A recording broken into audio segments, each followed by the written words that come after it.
À la une de l'actualité lancée le 20 août dernier, c'est ce jeudi 22 août 2019 que s'est clôturé le premier forum national sur l'énergie électrique où plusieurs recommandations ont été faites au gouvernement congolais. À suivre également dans ce journal, pas des pertes en vies humaines, mais des dégâts matériels enregistrés. C'est les bilans de cet incendie qui s'est produit ce jeudi 22 août 2019 sur la 3e avenue. Lancement des travaux de réhabilitation de l'avenue Malemba Nkulu par le bourgmestre de la commune de Dilala en présence du ministre provincial de l'Intérieur. C'est tout pour le sommaire. Les détails, c'est dans un instant. Mesdames, Messieurs, bienvenue dans cette édition de journal. Je le disais en titre, un incendie se produit sur l'avenue, sur la 3e avenue. Aucune perte en vies humaines, mais presque tous les biens de la maison sont partis en fumée. Sarah Katibi nous relate les faits.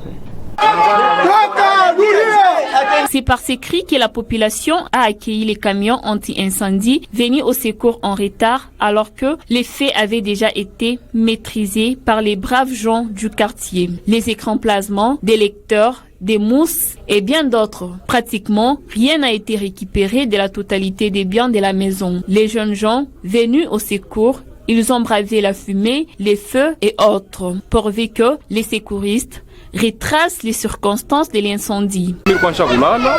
J'étais en plein sommeil quand ma femme est venue me réveiller disant que la maison des voisins aurait pris feu et quand je suis sorti de la maison, je me suis rendu compte que c'était le cas. Donc impossible pour nous d'expliquer avec exactitude ce que serait l'origine de cet incendie. Les sapeurs-pompiers de la commune de Dilala sont arrivés après que le feu ait déjà été éteint. Et ils ont aussi apporté leur touche. Les chefs de la cellule Nord Katanga en donnent les faits. Kilolo Maskini, chef des cellules. Ce sont les voisins qui ont accouru et qui ont eux-mêmes maîtrisé le feu. Cette maison était une véritable forteresse. Il y avait 3 batteries, four à gaz, bidon d'huile capable de provoquer une grande explosion. Les propriétaires de la maison étaient absents lors de l'incendie.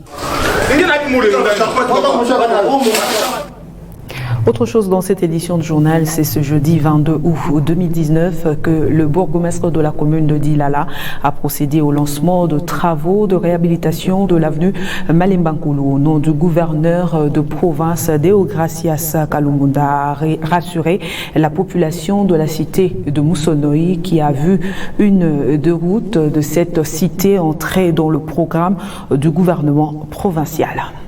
Niveleuse en marche, devant le regard de la population de Moussonoï. Au volant de celle-ci, ce n'est pas un chauffeur de l'entreprise à pied d'œuvre, mais plutôt Deogracias Kalubunda, bourgmestre de la commune de Dilala. Chaque jour n'est pas coutume, il conduit cet engin à l'occasion du lancement de travaux de réhabilitation de l'avenue Malemba Nkulu de la cité de Moussonoï.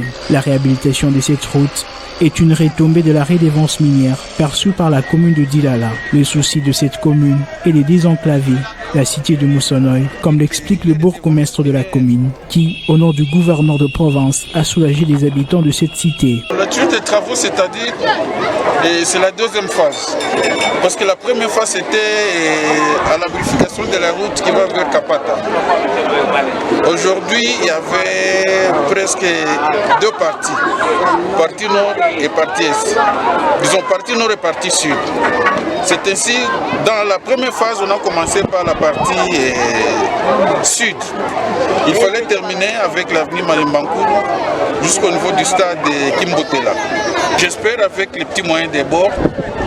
Et notre projet, c'est de faire en sorte que nous puissions faire une avenue circulaire de Malemba Nkulu jusqu'à de l'autre côté. Il est très rare de voir les engins effectuer de divers travaux à la cité Moussonoï, beaucoup plus de travaux de réhabilitation de routes, voire une niveleuse en marche. C'est un sujet de joie pour tous les autochtones. Avec joie. Il y avait des lacs. On ne parvenait pas à entrer facilement dans la cité de Moussonoï. Mais Dieu merci, il a éclairé nos dirigeants avec la décentralisation, avec la redevance minière. Et voilà les fruits, nous commençons à en sentir les bénéfices Et la population souhaiterait que cela se poursuive. Après les routes, nous espérons que ça sera d'autres micro-projets, pourquoi pas, pour que l'élan du développement se ressente à partir de la base. La durée de travaux est estimée à 1 mois. Pour l'instant, la route sera à terre battue. L'entreprise à pied d'œuvre procède tout d'abord à l'étape de terrassement de la terre. Après cette étape, elle pourra alors passer à celle qui touchera le caniveau. Le dégât que les creuseurs de la carrière UCK ont laissé derrière eux lors du soulèvement de ce mercredi 21 août 2019 est un acte incivique qui fâche et ne laisse personne indifférente après la réprimande des autorités provinciales. Maintenant, c'est le tour des activistes de droits de l'homme de déplorer ces actes de vandalisme. Plusieurs manifestations des creuseurs se soldent par des dégâts matériels incalculables. Les derniers cas en date, c'est un camion arroseuse tout neuf brûlé, des gros tuyaux de desserte en eau de l'entreprise Métalcol, des pneus brûlés sur l'asphalte avec toutes leurs conséquences, une tonne de pierres répandues sur la chaussée, rendant ainsi impossible la circulation de n'importe quel engin. Pour n'énumérer que cela, c'est ce qui est resté après les soulèvements des creuseurs de la carrière UCK. Ces derniers ont mal agi face à la situation de la délocalisation. Acte de banditisme et chose à décourager. Condamner avec la dernière énergie ces actes de gangstérisme. Oui, j'appelle ça gangstérisme. Pourquoi? Parce que pourquoi avoir brûlé les tuyaux qui ramènent de l'eau à cette même population? Ces gens-là qui ont brûlé ces tuyaux là-bas, eux aussi boivent de cette eau, n'est-ce pas? Et puis ils ont brûlé encore les camions. S'ils se sentent lésés, là qu'ils travaillent et qu'on les a chassés, mais qui constituent une délégation. Le gouverneur n'est pas loin de la population. Le gouvernorat, c'est pas loin de la population. Et le gouverneur, qu'on l'appelle communément Papa Solution, je pense bien qu'il a des solutions pour eux. Mais il fallait qu'il aille le voir. Au lieu de commencer à brûler les tuyaux d'eau pour privatiser encore la desserte en eau. Et maintenant, quand ils ont fait ça, et la solution maintenant, est-ce qu'ils ont trouvé la solution? D'ailleurs, j'interpelle même la police, que la police se saisisse de tous ces gens là-bas, qu'on les arrête, qu'ils répondent de leurs actes. Comme ça qu'on essaie un peu de décourager ces actes de banditisme. Nous appelons ça banditisme urbain. Oui, parce que s'ils ont leurs droits, il faut qu'ils savent aussi les revendiquer. Le droit n'est droit que si on le revendique. Les creuseurs accusés ont réfuté toutes les accusations. Tous les individus ayant ce genre de comportements sont mis en garde. L'opération d'identification vue d'une troisième opération de quelques habitants de la cité Gécamine par l'entreprise Comus a débuté ce jeudi 22 août 2019 dans la salle plénière à Manika. Cette opération a été présidée par le commissaire en charge des affaires foncières et habitat, Alexandre Kawaya, et le commissaire du genre, Nathalie Ulunda. Joe Kansang nous en parle. Ils sont plus d'une centaine, les personnes qui ont été identifiées comme concernées par cette troisième phase de la délocalisation. C'était en présence de la société civile et les présumés délocalisés eux-mêmes. Le commissaire général du genre, Nathalie Lunda, était aussi présente et c'est lui en charge des affaires foncières, Alexandre Kawaya, qui a aussi par la même occasion présidé la rencontre. Il a expliqué comment ce processus se fera pour éviter les erreurs du passé. Et après son allocution, quelques participants ont posé des questions d'éclaircissement. Je voulais vous demander, comme vous êtes venus pour nous aider, que vous disiez aux Chinois qu'ils ne nous fassent pas beaucoup traîner parce que cette période est une période de la rentrée scolaire. Ce serait mieux que nous sachions où allons-nous habiter avec les enfants, surtout que la pluie approche. Au sortir de la rencontre, le commissaire en charge des affaires foncières, Alexandre Kawaya, a donné le condensé de la réunion. Nous sommes en train de sensibiliser, d'expliquer à la population pourquoi délocaliser, comment ça va se faire, pourquoi délocaliser, puisque le danger est là. L'attaché juridique de Comus a expliqué les mesures qui sont prises pour que cette opération se passe sans heurte. L'excellence a réuni tout le monde pour que les erreurs du passé ne se répètent plus dans cette délocalisation. Il a demandé aux habitants de la Gécamine quelles sont les difficultés que vous avez rencontrées et la société aussi. Et il a mis ensemble toutes ces difficultés pour permettre une bonne évolution du processus de la délocalisation. Ceux qui n'ont pas été comptabilisés les seront aussi dans la suite de l'opération d'identification. Le maire de Kassaji lance un appel à tous ses administrés et d'autres personnes ayant acheté des parcelles dans sa juridiction à venir y construire. Cet appel fait suite à la volonté des autorités urbaines lors d'une descente. Georges Monga affirme que bientôt ces parcelles dépassant 3 ans seront sans valeur. Il est au micro de Prince Timothée Odia. La population elle-même s'est prise en charge pour une marche de soutien au chef de l'État, Antoine Félix Tshisekedi, pour avoir accepté à ce que Kassaji devienne une ville. Et l'a soutenu son Excellence, Monsieur le Gouverneur, pour cet événement. Je viens de commencer la ville de Kassaji avec quand même une infrastructure administrative. Vous êtes journaliste, vous suivez la télévision, vous ne manquez pas à voir, parfois dans certaines provinces, comment est-ce que les provinces ont commencé, dans quel type de bâtiment.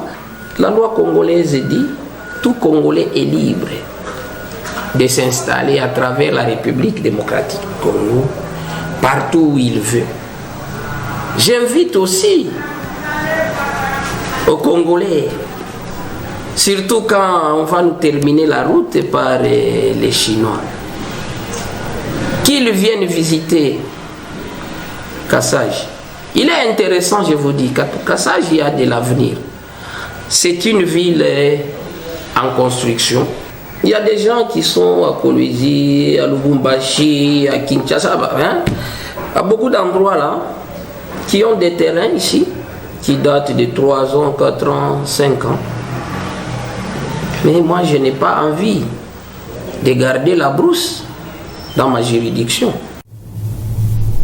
Le forum sur l'énergie électrique en RDC se clôturait ce jeudi 22 août 2019 à Matadi au Congo central. Après 2 jours de travaux, plusieurs recommandations ont été faites au gouvernement congolais. Parmi ces recommandations, on note celle de l'adoption urgente des mesures qui libéralisent les secteurs de l'énergie électrique. Commentaire. Libéraliser les secteurs de l'électricité et vulgariser les mesures d'application a aussi figuré parmi les recommandations faites en ce jour de clôture. La loi sur la libéralisation de l'électricité vise notamment la promotion et le développement harmonieux de l'offre de l'électricité en milieu urbain et rural. La couverture en besoin d'électricité de toutes les catégories parmi les fournitures de qualité et dans le respect de normes de sécurité et environnementales. La RDC était jadis un fournisseur en courant électrique, ce qui n'est plus du tout le cas actuellement. Élaborer à l'intention des investisseurs et promoteurs des projets privés du secteur un guide de l'investisseur comprenant les dispositions essentielles de la loi sur l'électricité et ses mesures d'application. Des indications sur les projets faisant partie du programme de la mandature. La cartographie des sources de financement innovants et relatifs au secteur et des garanties de risque disponibles sur le marché financier international.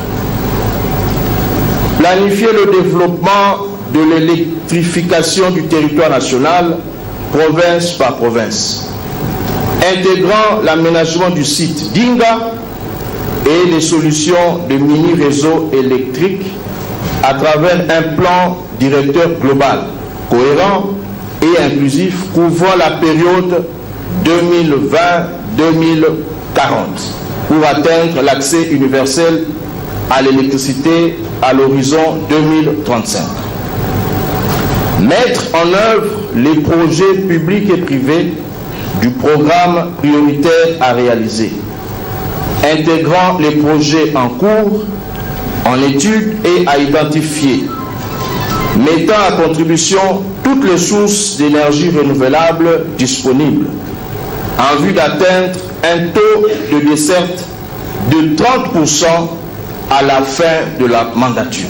Durant 2 jours, la ville de Matadi a accueilli le chef de l'État et le ministre provinciaux de diverses provinces, ainsi que des investisseurs venus dans tout le coin du monde. Le Lualaba a été représenté à ce forum par le gouverneur de province Richard Mouyej-Manguez-Mons, accompagné du ministre provincial de l'énergie Patrick André Kakwata. Sur toutes les recommandations faites au gouvernement central, aucun participant à ce forum n'a approuvé ces recommandations. Remise ce jeudi 22 août 2019 d'un diplôme de mérite et d'excellence au directeur général de l'ISTA Kolwezi. L'œuvre est du collectif de journalistes éditeurs du Congo. Ce professionnel de médias disent se baser sur les réalisations du responsable de l'ISTA. Pour résoudre par exemple les problèmes d'effectifs, le directeur de l'ISTEM a proposé à l'exécutif l'aménagement immédiat de la voie d'accès à son site. Puis Henri Mundongo a ajouté d'autres filières comme l'anesthésie, l'imagerie ainsi que les écocycles. En 3 ans seulement, l'institution qui jadis était mourante a intégré les rangs d'institutions viables sur le plan national, voire continental, grâce au leadership du professeur Henri Mundongo Tiamba. Aujourd'hui équipé d'infrastructures modernes avec des laboratoires pour la pratique d'étudiants, l'ISTEM Kolwezi est parmi les rares à organiser les systèmes de licence, master, doctorat. Voilà qui a valu à son directeur général, ce jeudi 22 août, le reconnu par le collectif des éditeurs du Congo. Surpris, le professeur Henri Mundongo a remercié cette structure pour ses enquêtes auxquelles il s'y attendait les moins. J'estime que ces gestes que venez de poser en nous remettant ce diplôme d'excellence est une interpellation pour que nous puissions encore davantage œuvrer pour le développement de la province du Lualaba et de la République démocratique du Congo. Puis est venu le moment où les personnels enseignants et étudiants ont délié leur langue pour témoigner sur la gestion du comité Mundongo. C'est quelqu'un qui a des ambitions, c'est quelqu'un qui a des initiatives. Il a trouvé ce que les autres ont laissé, mais par son effort et son intelligence, voici que nous avons de grandes transformations au niveau de l'ISTEM. L'ISTEM Kolwezi, qui se veut une grande institution d'enseignement supérieur médical, veut à tout prix se démarquer dans la qualité d'enseignement y dispensé. Parlons sport à présent avant de mettre un terme à cette édition de journal. L'équipe du tout-puissant Mazembe est attendue à Kolwezi pour affronter l'AS Simba dans le cadre du championnat national. Match prévu pour le dimanche 25 août prochain. De dirigeants des supporters de l'équipe de Lubumbashi lancent ainsi un message de fair play au public sportif de Kolwezi. Suivez.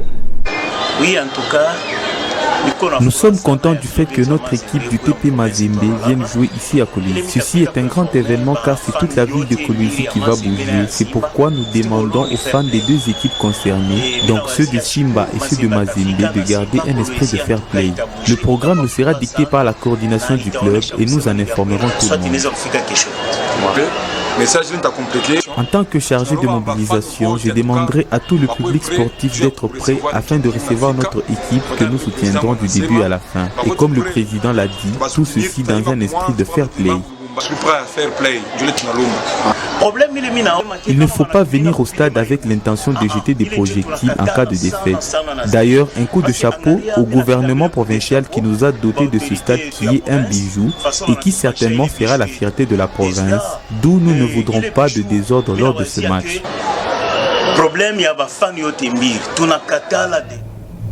Voilà l'essentiel de l'actualité. Mesdames, Messieurs, merci à vous de l'avoir suivi.